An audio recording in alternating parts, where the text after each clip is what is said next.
ginagawa natin ngayong araw na to is pursuant to the Department of Agriculture's Special Order 411 Series of 2021, which declares the month of October po. Sana, supposedly ito, pero dahil sa nagdaang bagyo, na-extend po tayo ng ngayon, first week of November.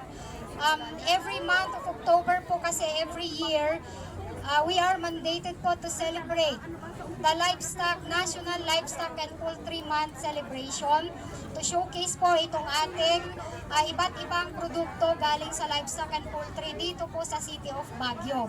Nationwide po ito na ginaganap para magbigay pugay sa kontribusyon ng ating mga livestock and poultry raisers sa pagkamit ng food security sa ating nasyon. Pangalawa po, in-enhance po natin itong celebration through the conduct of Kadiwa ng Pangulo because mayroon po rin tayong DILG memorandum na we have to institutionalize yung conduct ng Kadiwa ng Pangulo every month.